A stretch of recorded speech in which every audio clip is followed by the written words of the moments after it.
My lawyer says that before anything happens, I have to tell you that this video contains footage of sharp needles that are implied to go straight into your eyes. So if you have trypanophobia and come to my doorstep of a lawsuit, just know it's gonna be one you're losing since I told you so! At first glance, SCP-1344 is an ordinary pair of welding goggles with two very conspicuous needles attached to the eyecaps, found across the facility in the special number 7 bulletproof SCP item loggers like other anomalous objects. After putting them on, the eyecaps with the needles attached will promptly close in and pierce your eyeballs. You notice SCP-1344 has given you the ability to see other players through walls with non-TOS violating wall hacks. Who needs cheats and risk getting banned when you got legal ESP right here? A number of things occur when you wear SCP-1344. First off, your vision goes blind for the first few seconds. Understandably so, your peepers have just been pricked by two very sharp stabby metal cylinders. Quite unpleasant. It does get better however. After a few seconds, your vision slowly recovers, though you might still need some glasses. To be fair, failing the driver's eye test is probably the best result you can hope for after stabbing your eyes. Your vision will remain slightly darkened and there will be a vignette around your vision, restricting your peripheral vision and making it even harder to see in places like heavy containment zone, as if it wasn't dark and moody enough. To make up for this, you'll be able to periodically see the living energy from players, represented by colored orbs above the heads of all nearby players which are visible through walls. The orbs will appear for a second before fading, and then reappear after a few seconds. Not exactly live updates, but it's accurate enough to be able to make a good educated guess on where people are headed and how fast. The orbs are colored depending on a player's role. For example, Class D will have an orange orb appear above their heads, NTF privates will have light blue orbs while captains are dark blue, and SCPs will all be red.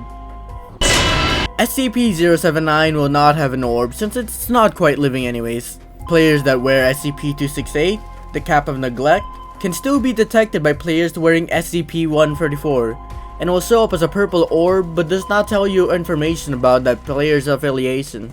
Whenever someone enters your detection radius and the orb is visible to you, they will hear a distinct clicking sound and a subtle purple vignette will appear on the detected player's screen, alerting them of your presence. This will persist until as long as that player is within SCP-1344's active radius, or one of you dies. This gives players fighting against a person with SCP-134 some warning. Sure, you may know their approximate location, role, number of allies, and probably their IP address by this point, but they will know you're in their general proximity. With the terms of service compliant wall hacks that Northwood has given thee, you can use the orbs to more or less predict where people are and where they are moving. In combat, this can grant a stupidly unfair advantage as you're able to anticipate where and when an enemy will be moving across the corner to get the first shot off before they can. Even if they know that you're within the area, they can't know which angle you appear from. If defending a certain area, such as a generator or room of interest, or moving forward into a potentially hostile area of your teammates, you can use the colored orbs to warn your allies of enemy movements. Calling out information such as which enemy is approaching and from which angle can help that all guns are centered on one poor soul rather than spread out, covering angles that won't be walked through. An orb persists above a player's head and can be semi-useful in SCP-106 and SCP-939 encounters. If you notice 106's orb is sinking into the floor, it means it went under and is either running away or going to soon re-emerge from the ground, potentially with a full hume shield if it used stock. With SCP-939, an orb going low to the ground means that he's in a pouncing state, ready to kill anyone around the corner if they dare get close. Just remember, the goggles are not a replacement for your eyes, and it's very easy to oversee certain threats even with the goggles on. Take it slow and still be careful around corners.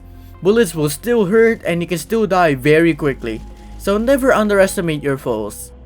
Also, thanks to the goggles snitching to all your enemies that you're nearby, staying in one place for a long time can easily let enemies hone in on your position, as they notice the radius the purple vignette appears doesn't move.